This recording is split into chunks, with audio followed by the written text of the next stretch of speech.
Dentro de um hangar privado reluzente, Rafael Monteiro queria apenas uma coisa: seu último pagamento, depois de meses consertando uma frota de jatos negligenciada. Em vez disso, Amélia Gomes, a arrogante diretora executiva da Aeronova, jogou seu contrato no concreto e riu friamente. Me processa. Ela não tinha ideia de que o pai solteiro quieto parado diante dela já havia registrado cada ordem de voo não autorizada, cada assinatura falsificada escondida nos registros da empresa. Quando a noite caiu, Rafael saiu sob a chuva carregando uma pasta endereçada diretamente a um investigador federal de sobre a pista, todos que o amanhecer rompeu havia sido selado. Se você quer ver como Rafael trouxe uma executiva orgulhosa diante da lei federal, fique até o final. O hangar privado da Aeronova brilhava sob fileiras de luzes industriais brancas, seu piso polido refletindo os corpos esguios de jatos construídos para bilionários e celebridades que jamais perguntavam quanto custava mantê-los seguros. Rafael Monteiro se movia naquele brilho como uma sombra que não pertencia ali. Vestindo uma jaqueta de manutenção, desgastada manchada de graxa, carregando uma caixa de ferramentas amassada que havia sobrevivido a 2 décadas de trabalho contratado. Não era o tipo de homem que alguém notava primeiro. Não levantava a voz, não se pavoneava, não se explicava a menos que fosse solicitado. Ao redor dele, técnicos juniores passavam apressados com pranchetas, ansiosos para parecer ocupados diante dos supervisores, enquanto Rafael simplesmente trabalhava, passando os dedos por emendas e rebites com a paciência de alguém que entendia que as máquinas dizem a verdade mesmo quando as pessoas não dizem. A empresa havia construído seu nome na exclusividade. A Aeronova prometia viagens privadas sem atrasos, sem perguntas e sem compromissos, uma frota selecionada para clientes que valorizavam a discrição acima de quase tudo mais. Rafael havia sido contratado como trabalho externo, chamado apenas quando a equipe de manutenção regular se deparava com problemas que não conseguia resolver sozinha. A maioria dos funcionários o tratava do jeito que as pessoas tratam um técnico que assumem ser substituível. Alguém contratado para consertar o que outros quebraram e depois desaparecer silenciosamente. Rafael havia se acostumado com esse tratamento. Não precisava de admiração. Precisava que as aeronaves saindo daquele hangar fossem seguras o suficiente para pousar de novo. Amélia Gomes havia sido apresentada ao mundo do setor da forma como a imprensa especializada sempre a apresentava, como a jovem executiva afiada que transformara um serviço de charter modesto em símbolo de status para os ultra-ricos. Ela atravessava seu próprio hangar com a confiança de alguém que nunca havia ouvido um não 2 vezes. Naquela semana em particular, estava consumida por um único negócio que poderia multiplicar muitas vezes o valor da empresa. Um contrato com um grupo de investidores de alto perfil que queriam acesso exclusivo à frota durante a próxima temporada de viagens. Se o acordo fechasse, a Aeronova daria um salto para uma categoria financeira completamente nova. Se fracassasse, os investidores iriam embora, e junto com eles a confiança de todos que estavam assistindo. Carlos Mesquita, o diretor de operações, sentia aquela pressão mais diretamente e a repassava para baixo sem hesitação. Ele empurrava a equipe técnica para avançar mais rápido, fechar listas de verificação de inspeção antes que os turnos acabassem, assinar aeronaves que estavam programadas para voar de novo em poucas horas. A velocidade havia se tornado a única moeda que importava dentro daquelas paredes. Rafael notou algo que a equipe mais nova perdia completamente. Os registros de manutenção pareciam limpos demais, uniformes demais, como se alguém estivesse suavizando detalhes em vez de documentá-los. Enquanto isso, várias das fuselagens reais mostravam desgaste que não correspondia a nada que estava escrito. Ele não deu alarme imediatamente. Em vez disso, começou a fazer o que sempre havia feito durante anos, trabalhando perto de investigações sérias de segurança, reunir provas silenciosamente. Ele fotografou as emendas dos painéis, anotou números de peças, comparou datas nos documentos com a condição física das aeronaves à sua frente. Uma ligação breve interrompeu seu foco naquela tarde. Uma curta conversa sobre uma conta atrasada esperando em casa. O tipo de responsabilidade silenciosa que moldava cada decisão que tomava, mas da qual nunca falava no trabalho. Encerrou a chamada rapidamente e voltou ao jato na sua frente, passando a palma ao longo de uma seção da fuselagem perto da porta da cabine dianteira. Foi ali que o encontrou.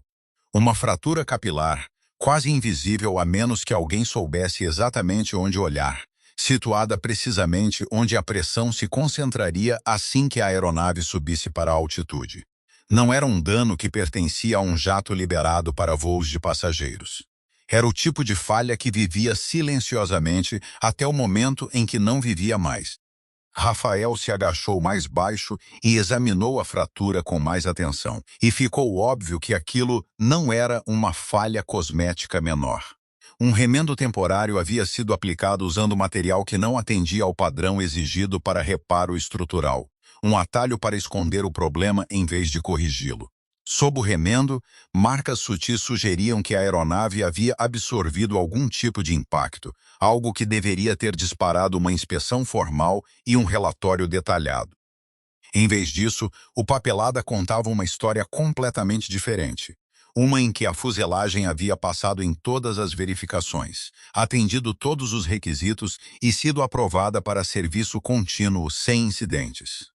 Ele se voltou para Bruno Isaías, um mecânico jovem que estava na empresa havia menos de um ano, e lhe perguntou diretamente o que sabia sobre o histórico recente da aeronave. Os olhos de Bruno se deslocaram para as janelas do escritório antes de... A postura de alguém que entendia exatamente o que o silêncio o protegia. Rafael não o pressionou. Simplesmente lembrou a Bruno, numa voz calma e firme, que um avião não era como um carro numa garagem, que uma única assinatura falsa poderia um dia ser medida em vidas em vez de dinheiro. Algo naquele argumento atravessou a hesitação de Bruno. Ele admitiu em voz baixa que Carlos Mesquita havia instruído a equipe de manutenção a fazer os registros parecerem aceitáveis, porque o escritório executivo não queria atrasos afetando o calendário de voos. Rafael pediu para ver o livro de manutenção original, e não a versão resumida que havia sido circulada. O que encontrou o perturbou ainda mais. Várias assinaturas pareciam quase idênticas apesar de supostamente pertencerem a inspetores diferentes. Os horários de inspeção registrados não se alinhavam com as escalas de turno reais. Peças listadas como recém-substituídas eram, numa inspeção mais próxima, claramente os mesmos componentes envelhecidos que estavam lá há anos. Carlos apareceu antes que Rafael pudesse investigar mais. Seu tom era amigável da maneira praticada de alguém acostumado a suavizar tensões com charme em vez de honestidade. Disse a Rafael para simplesmente terminar o trabalho para o qual havia sido contratado e deixar os heroísmos para pessoas que entendiam como o negócio realmente funcionava. Rafael respondeu sem levantar a voz, dizendo que não assinaria a certificação de segurança para uma aeronave com uma rachadura estrutural relacionada à pressão. A expressão de Carlos mudou, e ele lembrou a Rafael que seu pagamento final ainda estava pendente, que o contrato continha cláusulas desfavoráveis para contratados que causassem perturbações, e que a aeronova retinha advogados muito mais poderosos do que qualquer técnico em folha de pagamento. Rafael permaneceu inabalável. Solicitou que o calendário de voos fosse pausado até que a aeronave recebesse uma inspeção estrutural adequada, realizada dentro do padrão, e não projetada para satisfazer um prazo. Carlos saiu e relatou o confronto a Amélia, mas reformulou a história ao contá-la, descrevendo Rafael como um contratado descontente tentando inflar uma nota técnica menor para obter um pagamento maior. Amélia já estava sob considerável pressão por causa do iminente negócio com os investidores, e a menção de um atraso combinada com um nome que ela mal reconhecia foi suficiente para azuinar seu humor antes que ela tivesse visto qualquer evidência real. Na manhã seguinte, apesar do aviso escrito de Rafael estar em algum lugar não lido na caixa de entrada dos sistemas da empresa, o voo VIP programado permanecia exatamente onde estava, inalterado e sem questionamento, como se a rachadura sob a porta da cabine não existisse. Amélia chegou ao hangar no dia seguinte vestida para os investidores que fariam o tour pela instalação. Seus saltos, clicando no piso polido enquanto assistentes e chefes de departamento a seguiam. Ela queria que toda a operação parecesse impecável. Aeronaves reluzentes, equipe quieta e obediente, um calendário que funcionasse sem interrupção. Rafael ficou perto do jato com a fuselagem rachada segurando uma pasta de documentação técnica que havia montado durante a noite. Amélia olhou para o relógio antes de se dirigir a ele, deixando claro que tinha pouca paciência para preocupações de um contratado numa manhã tão delicada. Rafael falou diretamente e sem exagero.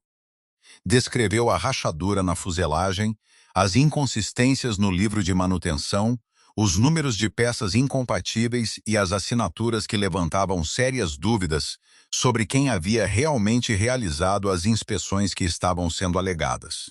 Por um breve momento, algo na expressão de Amélia oscilou, como se ela estivesse genuinamente considerando o que ele havia dito. Mas Carlos interrompeu quase imediatamente, insistindo que Rafael havia entendido mal o procedimento padrão e estava simplesmente tentando prolongar seu contrato para extrair pagamento adicional antes de partir. Na frente dos investidores e da equipe reunidos, Amélia perguntou a Rafael se ele tinha algo substancial o suficiente para justificar a ameaça a um negócio que valia uma quantia enorme de dinheiro. Rafael entregou fotografias, leituras de medições e cópias dos avisos internos que já havia submetido pelo canal de comunicação adequado. Amélia mal os examinou. Sua atenção permaneceu fixada no risco financeiro de cancessar um voo em vez de nos detalhes dispostos claramente diante dela. Um dos investidores perguntou casualmente se havia algum problema com a frota que valesse discutir. E Amélia respondeu com um sorriso treinado, assegurando-o de que tudo permanecia plenamente sob controle. Rafael falou diretamente então, sem suavizar a mensagem por causa das aparências. Disse-lhe que, se a aeronave decolasse conforme programado, ela estaria conscientemente colocando passageiros em perigo. A sala ficou tensa quase instantaneamente. Amélia sentiu o peso de todos os olhares se voltando para ela, funcionários e investidores igualmente, esperando para ver como ela responderia a um desafio tão aberto. O orgulho tomou o lugar onde deveria estar o bom senso. Ela exigiu que Rafael assinasse um documento certificando que a aeronave estava em condições de operar, insistindo que isso encerraria imediatamente todo o desacordo. Rafael recusou. Amélia abaixou a voz, dizendo-lhe que um técnico contratado não tinha autoridade para trazer sua empresa a uma paralisação por algo que ela considerava uma preocupação exagerada. Rafael respondeu que os regulamentos de segurança da aviação existiam acima de qualquer título, incluindo o dela. As palavras caíram mais pesado do que ela esperava, e na frente dos investidores que ela estava tentando impressionar, a humilhação cortou fundo. Ela olhou em volta do hangar, ciente de que todos os técnicos ao alcance do ouvido haviam silenciado, observando para ver se a mulher que conduzia as carreiras deles recuaria ou se aprofundaria ainda mais. Carlos ficou ao lado dela, sussurrando que ceder qualquer coisa na frente dos investidores seria lido como fraqueza, que um único voo cancelado poderia desfazer meses de posicionamento cuidadoso com pessoas que não toleravam incerteza. Amélia absorveu esse conselho do jeito que absorvia a maior parte dos conselhos que confirmavam o que ela já queria acreditar, assentindo uma vez e deixando a mandíbula endurecer. Em vez de reconsiderar, Amélia se virou para Carlos e o instruiu a preparar a papelada de demissão de Rafael imediatamente, ali dentro do hangar, onde o confronto havia se desenrolado na frente de todos que estavam assistindo. Carlos voltou em minutos carregando um aviso de demissão com um comprovante de pagamento reduzido a quase nada, justificado por uma nota afirmando que Rafael havia deixado de completar o trabalho atribuído. Rafael olhou para a quantia e entendeu imediatamente o que estavam tentando, usando o dinheiro como forma de silenciá-lo em vez de abordar o perigo dentro do próprio hangar deles. Não levantou a voz. Simplesmente pediu que a empresa cobrisse os custos de reparo pendentes, as taxas de inspeção já devidas a ele e que a aeronave sinalizada fosse suspensa até receber uma revisão de segurança adequada. Amélia riu na frente dos funcionários reunidos, o som afiado e desdenhoso. Sugeriu que Rafael estava fazendo o papel de herói prejudicado, um pobre contratado se levantando contra uma poderosa corporação por simpatia em vez de substância. Rafael lembrou-a calmamente de que havia submetido avisos internos em 3 ocasiões separadas e não havia recebido nenhuma resposta formal de ninguém na liderança. Amélia arrancou os papéis de demissão das mãos de Carlos e os jogou no chão, deixando-os pousar perto das botas de Rafael como se descartasse algo desprezível. Ela o olhou com franca soberba e disse 2 palavras que a acompanhariam pelo resto da carreira. Me processa. O hangar ficou completamente silencioso. Alguns funcionários baixaram os olhos, sem vontade de testemunhar o que estava acontecendo a um homem que não havia feito nada além de dizer a verdade. Rafael se abaixou, pegou os papéis, tirou o pó deles e perguntou a Amélia se ela tinha certeza de que queria aquela declaração específica anexada ao registro oficial do incidente. Ela respondeu com um sorriso fino e sem humor, dizendo-lhe que era bem-vindo para tentar litigar se conseguisse pagar. Carlos acrescentou seus próprios comentários, dizendo a Rafael que precisava lembrar seu lugar entre pessoas muito mais importantes do que ele. Rafael não disse nada em resposta. Olhou além dos dois em direção à aeronave, ainda sentada exatamente onde estava programada para partir na manhã seguinte. E sua mente permaneceu fixada naquele voo em vez de no orgulho ferido. Virou e saiu do hangar sob uma chuva leve e constante, sem insulto de despedida, sem palavra final dramática, nada que desse a qualquer um deles a satisfação de uma cena. Bruno observou partir à distância, a culpa claramente marcada no rosto por ter ficado em silêncio mais cedo naquele dia. Amélia assumiu que havia vencido simplesmente porque Rafael foi embora sem brigar, confundindo sua compostura com derrota. No momento em que chegou à área de estacionamento, ele abriu o porta-malas do carro e recuperou uma maleta impermeável que havia preparado antecipadamente, contendo cópias dos livros de manutenção, fotografias da fratura, números de peças, e-mails internos, calendários de voos, leituras de pressão e evidências claras de assinaturas que não correspondiam aos técnicos a quem eram supostamente atribuídas. Ele ligou para Marta Lima, uma advogada aeronáutica que havia trabalhado com ele anos antes, durante uma investigação de segurança separada. Ela perguntou se cada peça de documentação tinha uma fonte clara e legítima. Rafael explicou que tudo vinha diretamente de trabalho a ele atribuído, e-mails da empresa enviados à sua própria conta e inspeções físicas que ele próprio havia realizado.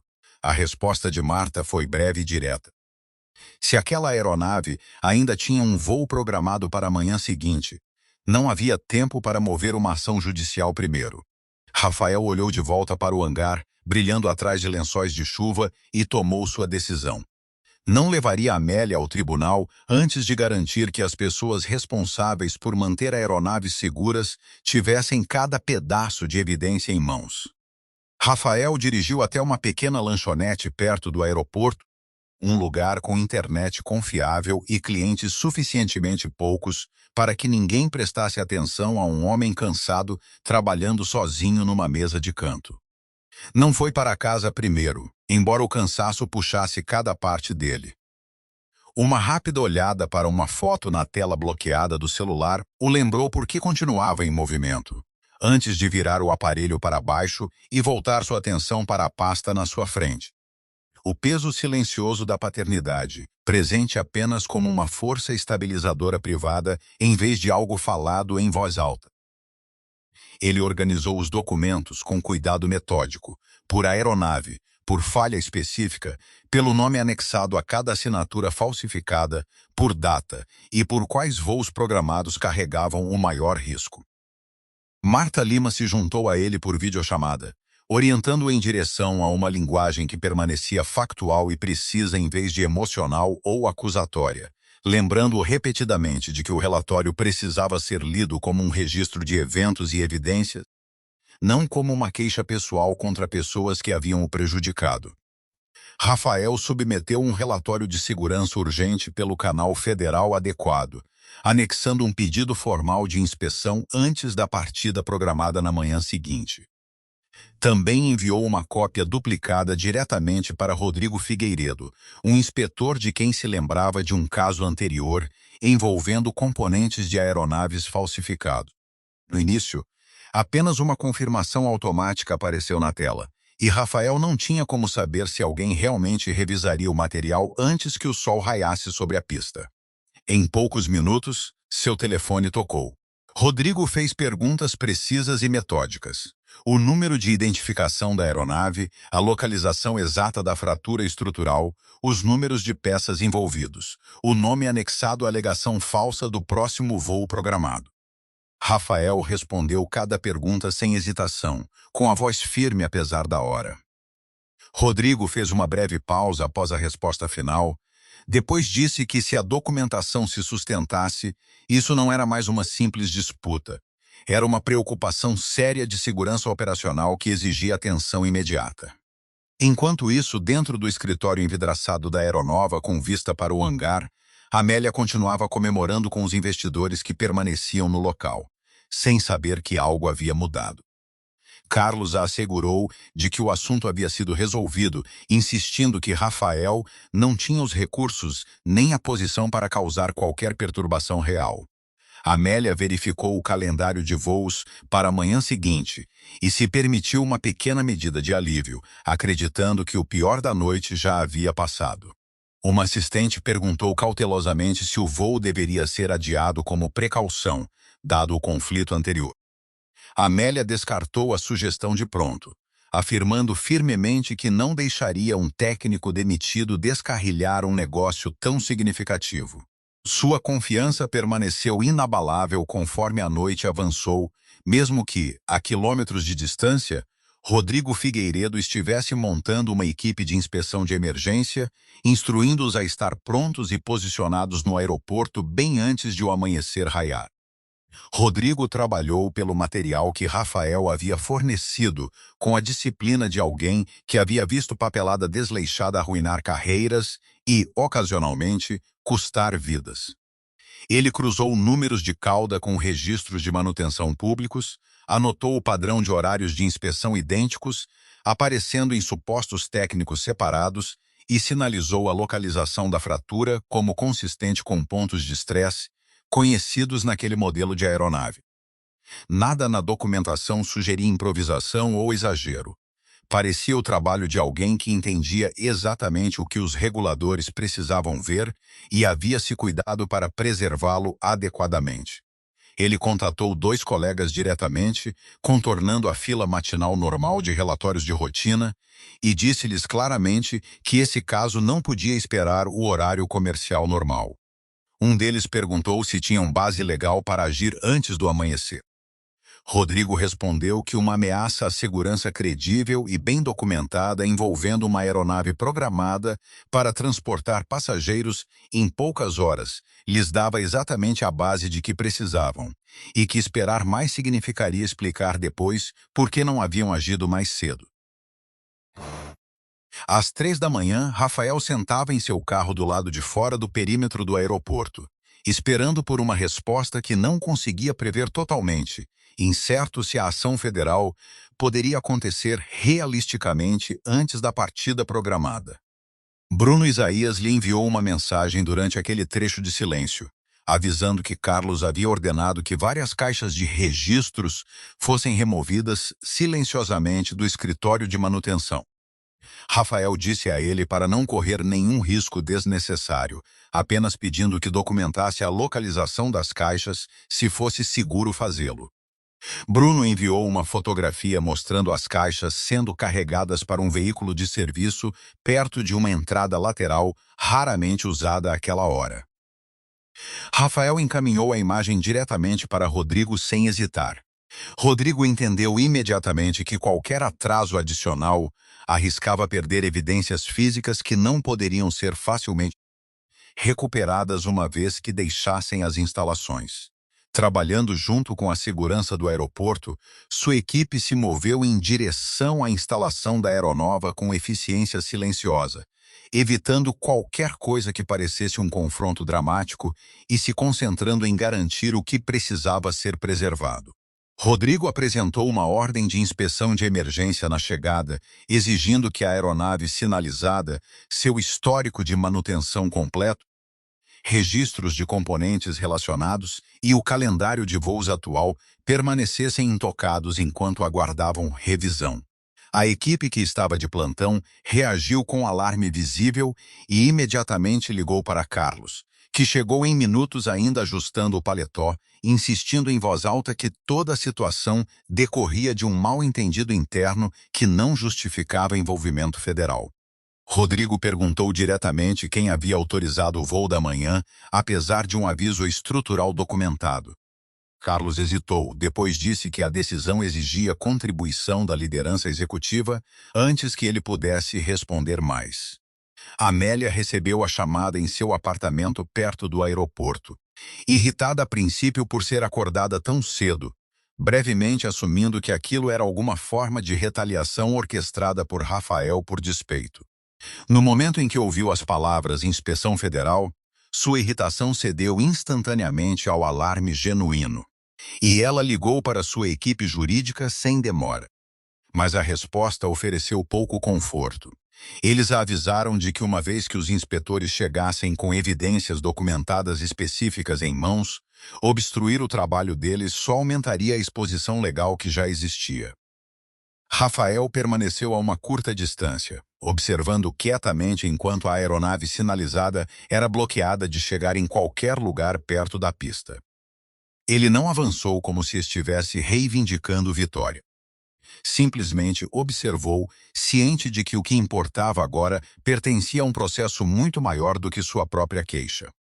Rodrigo deu a ordem de manter todo o segmento afetado da frota no solo até que cada inspeção relevante tivesse sido concluída integralmente, uma diretriz que, em horas, traria as operações mais lucrativas da empresa a uma paralisação completa.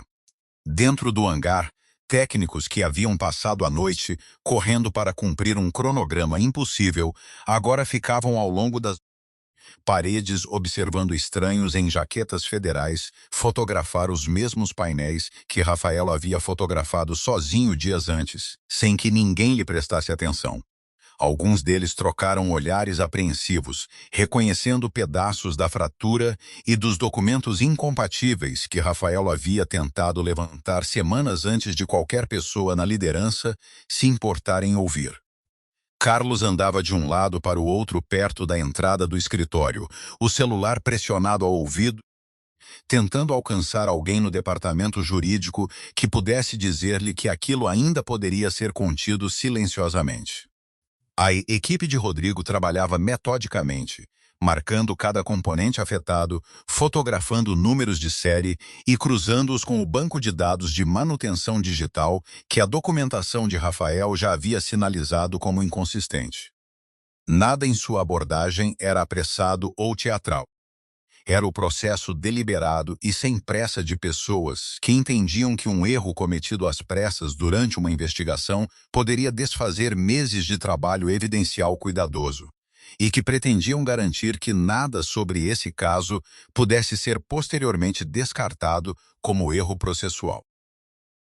Quando o sol raiou completamente sobre a pista, funcionários chegando para seus turnos regulares encontraram a entrada do hangar controlada por pessoal federal e segurança do aeroporto, em vez da equipe matinal usual. Veículos da autoridade aeronáutica alinhavam a via de acesso, e inspetores se moviam constantemente entre o escritório e as aeronaves paradas no solo. A notícia se espalhou rapidamente entre a equipe. A frota principal havia sido suspensa de operação, registros de manutenção haviam sido apreendidos, e todos os voos VIP programados para aquele dia haviam sido cancelados sem explicação oferecida aos clientes em espera. Esse era o momento pelo qual a história seria lembrada mais tarde, embora a verdade fosse mais precisa do que a frase dramática que se espalhou depois. Os investigadores federais não haviam apreendido um prédio em nenhum sentido literal. Tinham selado registros de manutenção, suspenso aeronaves em revisão no solo e suspenso as certificações operacionais vinculadas diretamente à documentação falsificada, ações que deixaram a empresa funcionalmente paralisada, mesmo que a propriedade física permanecesse exatamente onde sempre estivera. Clientes frustrados ligavam repetidamente, exigindo respostas sobre planos de viagem cancelados.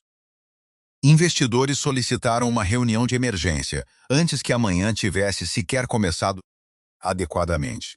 Jornalistas de aviação se reuniram do lado de fora do portão assim que vazou que um proeminente serviço de charter de luxo havia sido suspenso abruptamente.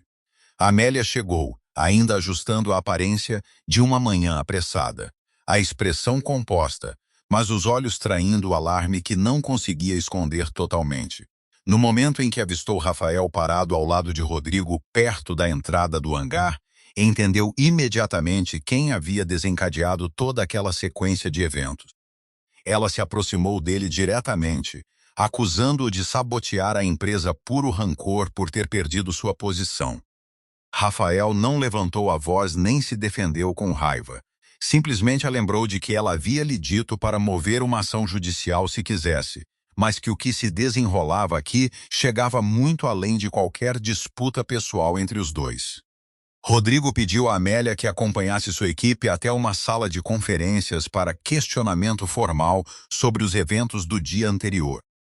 Carlos tentou impedir Rafael de entrar também, argumentando que um ex-contratado não tinha posição para estar presente durante uma investigação oficial. Rodrigo o corrigiu, explicando que Rafael havia fornecido a documentação técnica original e mantinha o direito de participar conforme solicitado pelos investigadores que conduziam a revisão. Amélia se encontrou sentada diante de Rafael dentro da mesma sala de conferências envidraçada onde havia comemorando com investidores apenas horas antes. O espaço agora esvaziado de celebração e preenchido em vez disso com uma tensão quieta. Rodrigo exibiu as evidências metodicamente numa tela para a sala ver. Fotografias da fratura, os e-mails de aviso internos que Rafael havia enviado, o calendário de voos, o registro de manutenção alterado e as assinaturas que não correspondiam aos técnicos creditados pelo trabalho. Amélia começou a entender, assistindo cada peça aparecer em sequência, que Rafael não havia fabricado nada. Ainda se aferrando a alguma medida de autoridade, ela perguntou se uma discrepância de papelada realmente justificava colocar em risco centenas de empregos em toda a empresa. Rafael respondeu que uma única discrepância de papelada era muitas vezes a borda visível de dezenas de falhas mais profundas escondidas sob ela. Rodrigo encerrou a sessão, anunciando que existiam fundamentos suficientes para abrir uma investigação completa das práticas de manutenção da aeronova, de sua gestão de registros e das decisões tomadas por sua liderança nos dias que antecederam aquela manhã. Amélia ficou imóvel por um longo momento, após Rodrigo terminar de falar, olhando para a tela ainda exibindo a fotografia da fratura sob a porta da cabine. A mesma rachadura que ela havia descartado como exagerada menos de um dia antes. Percebeu com um desconforto que raramente havia se permitido sentir que cada garantia que havia aceito de Carlos ao longo das semanas recentes, agora parecia menos confiança e mais esquiva conveniente. Os investidores que haviam visitado seu hangar com tanto entusiasmo estavam naquele exato momento redigindo mensagens perguntando se o acordo ainda poderia prosseguir. Do lado de fora da sala de conferências, funcionários sussurravam entre si, comparando notas sobre avisos que haviam visto pessoalmente ignorados, pequenos comentários sobre componentes gastos ou inspeções apressadas que ninguém havia considerado vale escalar por conta própria. Nenhum deles havia se manifestado como Rafael havia feito, e agora parados nas consequências, vários deles entendiam exatamente por que o silêncio havia parecido mais seguro, e exatamente o que esse silêncio havia quase permitido que acontecesse no céu acima de sua própria cidade. Amélia convocou uma sessão de emergência do conselho por videochamada dentro de uma hora. Sua compostura mal se sustentando enquanto tentava controlar a narrativa antes que qualquer outra pessoa pudesse moldá-la. Evelyn Catarina, uma das membros do conselho de mais longa data, perguntou diretamente por que a liderança não havia divulgado nenhuma preocupação de segurança antes que os investigadores federais chegassem ao hangar sem aviso prévio. Amélia tentou enquadrar Rafael como um ex-contratado rancoroso com uma queixa, mas Evelyn imediatamente solicitou acesso a todos os e-mails de aviso internos conectados ao caso. Carlos, sentindo a direção da conversa se afastando dele, começou a montar silenciosamente uma versão diferente dos eventos. Ele redigiu um memorando interno sugerindo que Rafael havia adulterado os próprios sistemas de inspeção, fabricando evidências de um defeito para extorquir um acordo maior da empresa após sua demissão. Entregou a Amélia uma versão pesadamente editada do relatório, esperando que ela o apresentasse ao conselho como uma explicação alternativa. Por um breve e perigoso momento, exausta e desesperada por qualquer saída, Amélia considerou confiar nele mais uma vez. Rafael foi chamado para uma sala lateral menor para perguntas adicionais, enquanto a sessão do conselho continuava em outro lugar. Carlos o seguiu, tentando provocar uma reação, lembrando Rafael que ninguém acreditaria numa palavra de um pai solteiro em dificuldades contra uma diretora executiva apoiada por uma equipe de advogados caros. Rafael permaneceu calmo, dizendo a Carlos diretamente que havia confundido silêncio com fraqueza e que os dois nunca foram a mesma coisa. Foi Bruno Isaías que finalmente se manifestou como testemunha formal, escolhendo a honestidade sobre o medo que o havia mantido em silêncio por semanas. Ele disse aos investigadores diretamente que Carlos havia o instruído a retroativar entradas de inspeção e havia pessoalmente movido registros sensíveis para fora do prédio no meio da noite. Carlos o atacou imediatamente, chamando-o de desleal e acusando-o de fabricar a afirmação para salvar a própria pele. Rodrigo interveio, separando os dois homens e garantindo que a declaração de Bruno fosse registrada de forma independente, livre de qualquer pressão que Carlos pudesse tentar aplicar. Lentamente, a imagem mais completa começou a se formar na mente de Amélia, muito mais desconfortável do que simplesmente culpar um único técnico descontente. Não era apenas Rafael em pé contra suas decisões. Toda a estrutura sob sua liderança havia estado apodrecendo silenciosamente sob a pressão implacável de proteger margens de lucro acima de tudo. Ainda assim, ela não estava pronta para aceitar responsabilidade total. Ela perguntou a Rafael diretamente por que ele não havia simplesmente ido a ela em particular, em vez de contatar os reguladores federais imediatamente. Rafael a lembrou, sem qualquer traço de satisfação, de que havia tentado exatamente isso, e que sua resposta havia sido jogar seu contrato no chão e lhe dizer para processá-la se discordasse. As palavras pousaram como uma lâmina retornando ao seu dono. Mais tarde naquele dia, os investigadores federais, revisando os servidores internos da empresa, descobriram uma mensagem instruindo os funcionários a preservar o calendário de voos por qualquer meio necessário. A mensagem havia sido enviada de uma conta pertencente a Carlos Mesquita, mas Amélia havia sido copiada silenciosamente. Rodrigo colocou uma cópia impressa dessa mensagem sobre a mesa entre eles e pediu a Amélia que explicasse por que não havia respondido a ela, apesar de tê-la recebido dias antes de a fratura ser descoberta. Amélia encarou a página por um longo momento, procurando uma resposta que não soasse como uma admissão. Disse que recebia centenas de mensagens diariamente e não conseguia rever pessoalmente cada detalhe operacional.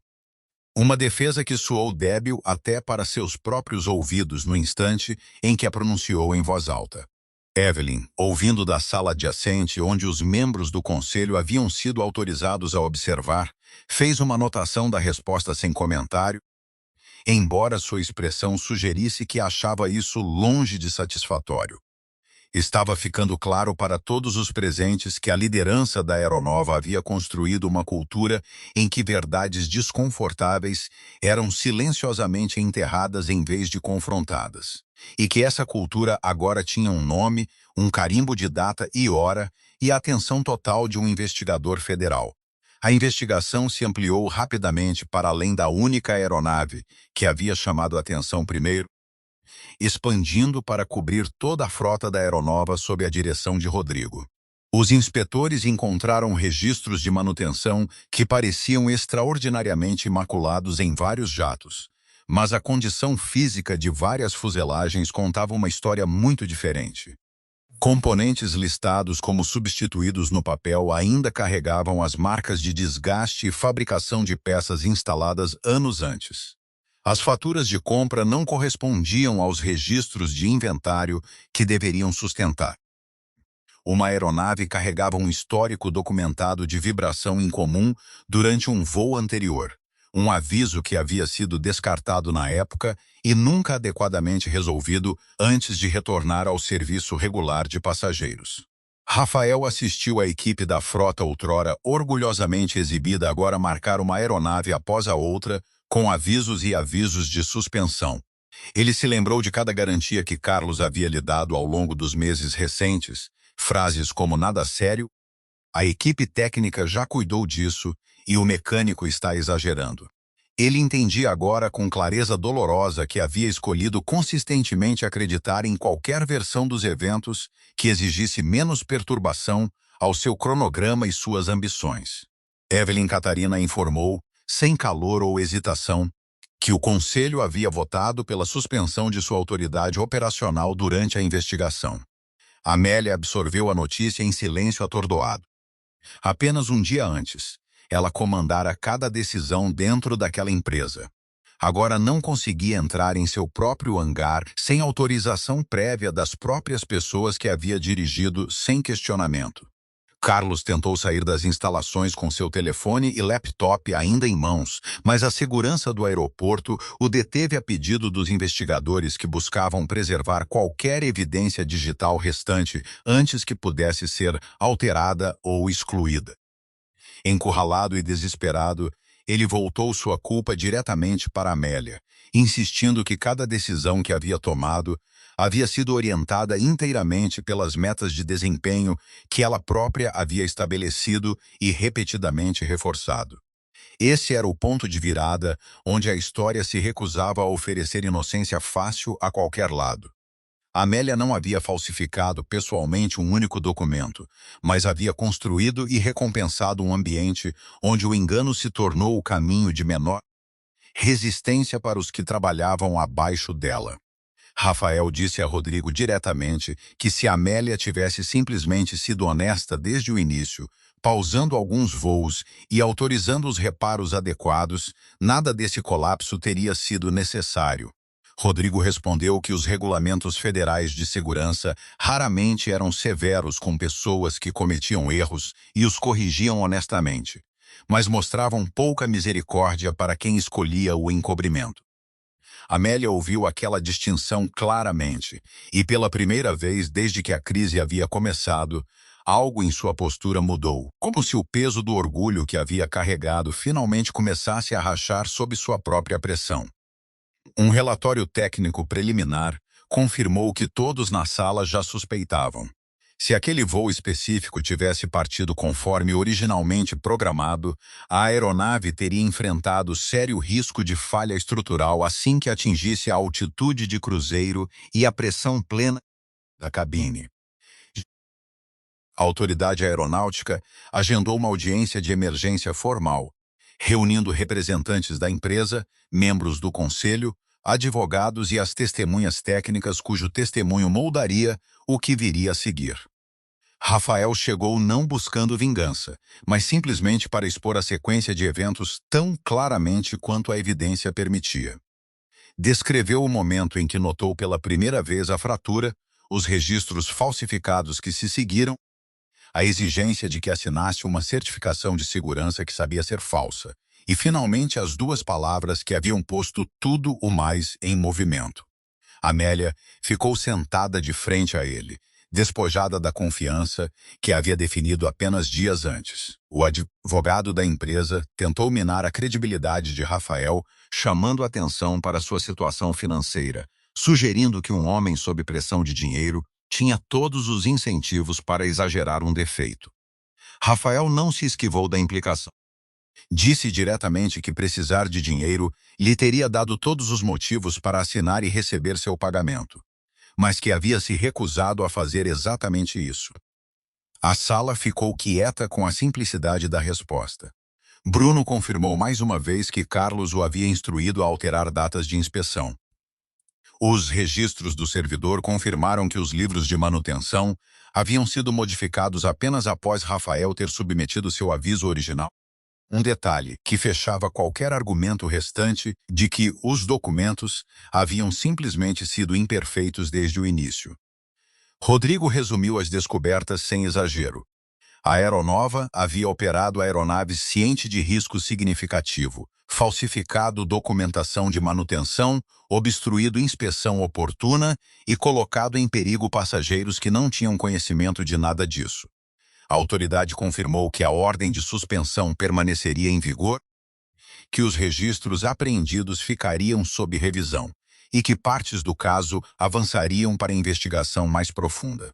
Nas consequências, relatos informais do incidente começaram a circular simplesmente como a manhã em que os reguladores federais suspenderam um império construído sobre aparências. Amélia entendeu, talvez pela primeira vez em sua carreira, que reputação e riqueza não carregavam nenhum peso contra um registro devidamente documentado da verdade. Ela se levantou do assento e, por um momento, pareceu que poderia argumentar mais, defendendo-se do jeito que havia feito ao longo do dia anterior. Em vez disso, ela se virou para Rafael e disse, quietamente, que havia errado ao dispensá-lo do jeito que havia feito. Rafael não ofereceu perdão imediato. Disse-lhe que um pedido de desculpas, por mais sincero que fosse, não poderia desfazer o perigo que aqueles voos haviam carregado antes que alguém de fora da empresa soubesse o suficiente para pará-los. A compostura de Amélia finalmente cedeu, incapaz pela primeira vez de se esconder por trás de um título que não mais a protegia das consequências. Carlos foi escoltado para fora da sala depois de tentar apagar remotamente arquivos de um servidor da empresa, um ato que apenas aprofundou a exposição legal já crescendo contra ele. Amélia, por outro lado, concordou formalmente em cooperar plenamente com a investigação em andamento, uma decisão que definiria os difíceis meses que a aguardavam. Do lado de fora da sala de audiências, jornalistas esperavam por qualquer declaração que a liderança pudesse oferecer, e a assistente de Amélia perguntou se ela queria uma resposta preparada, redigida antes de enfrentá-los. Amélia recusou, dizendo que falaria por conta própria em vez de se esconder atrás de uma linguagem cuidadosamente ensaiada que havia colocado a empresa nessa situação em primeiro lugar. Quando finalmente se dirigiu ao pequeno grupo reunido perto da entrada, ela não negou o que havia acontecido. Reconheceu que preocupações de segurança haviam sido levantadas e ignoradas, e que a responsabilidade por essa falha repousava sobre ela, independentemente de quem havia fisicamente alterado o papelado. Rafael saiu do prédio quietamente, sem falar com repórteres, ciente de que seu papel no processo havia sido fornecer evidências, não narração. Marta Lima o encontrou do lado de fora, dizendo-lhe que a documentação que ele havia montado era suficientemente completa para que o caso provavelmente avançasse de forma limpa por cada etapa restante da revisão. Pela primeira vez em dias, Rafael se permitiu uma longa inspiração de alívio, embora seus pensamentos permanecessem fixos nos passageiros que jamais saberiam o quanto aquele voo matinal específico havia se aproximado do desastre. Nas semanas que se seguiram, a aeronova permaneceu parcialmente suspensa, seu valor de mercado caindo fortemente enquanto os investidores retiravam seus compromissos e vários clientes de longa data cancelavam contratos definitivamente. Carlos Mesquita enfrentou procedimentos civis e criminais conectados aos registros de manutenção falsificados. Sua carreira efetivamente encerrada pelas decisões que havia tomado, tentando proteger um cronograma em vez das pessoas que dependiam dele. O conselho exigiu uma reestruturação completa da empresa, começando com uma divisão de segurança inteiramente reconstruída, que respondia diretamente aos reguladores em vez de a executivos internos, perseguindo metas trimestrais. Amélia Gomes não mais sentava no topo da empresa com autoridade inquestionável como havia feito. Ela foi obrigada a testemunhar publicamente, reconhecendo que uma cultura obcecada com lucro e aparências havia empurrado a empresa para a beira da catástrofe. Ela procurou Rafael numa oficina de manutenção independente, onde ele havia retornado ao trabalho firme e tranquilo, chegando sozinha desta vez, sem advogados lá acompanhando e sem nenhuma assistente gerenciando sua imagem. Entregou-lhe o pagamento completo que lhe era originalmente devido, juntamente com compensação adicional que o conselho havia aprovado como parte do processo de acordo. Rafael não aceitou o envelope como gesto de caridade. Revisou os documentos cuidadosamente e assinou apenas pela quantia que havia legitimamente ganhado. Amélia então lhe ofereceu um cargo como novo diretor de segurança da empresa assim que as operações fossem autorizadas a retomar. Rafael recusou imediatamente, sem vontade de se tornar um símbolo usado para polir a reputação danificada da empresa. Em vez disso, estabeleceu uma condição própria. Se a aeronova genuinamente pretendia mudar, cada técnico em serviço precisava ter a autoridade de parar um voo no momento em que identificasse um perigo genuíno, sem medo de perder o emprego por isso. Amélia concordou sem negociação, entendendo finalmente que esse único princípio importava mais do que qualquer negócio que havia perseguido. Algum tempo depois, a aeronova retomou operações limitadas sob um conjunto inteiramente novo de procedimentos, menos impressionante para observadores externos talvez, mas consideravelmente mais seguro para todos que embarcavam naquelas aeronaves. Rafael não saiu rico da vingança, mas recuperou sua dignidade, recuperou os salários que lhe eram devidos e provou que um homem comum poderia trazer um inteiro a uma paralisação simplesmente se mantendo firmemente do lado da verdade. No momento final e quieto, Rafael passou pelo mesmo hangar ao amanhecer, observando uma aeronave esperando pacientemente no asfalto, liberada para mover-se apenas depois que ele pessoalmente confirmou que a inspeção de segurança havia sido concluída adequadamente. Amélia ficou um pouco distante, observando-o trabalhar, entendendo plenamente agora que as duas palavras que havia jogado nele com desprezo haviam destruído a versão de si mesma que costumava ser, enquanto também a forçava, por mais dolorosamente que fosse, a se tornar alguém melhor. A história fechou com uma sensação de justiça quieta e merecida. Rafael nunca precisou gritar e nunca precisou de poder próprio para vencer. Tudo o que precisou foi de evidência, paciência e o apoio inabalável de um sistema construído para proteger a verdade quando alguém finalmente confiou nele o suficiente para falar. Notícias do que aconteceu na aeronova viajaram silenciosamente pelo setor mais amplo, alcançando equipes de manutenção em outras empresas de charter que reconheceram pressões desconfortavelmente similares em seus próprios locais de trabalho.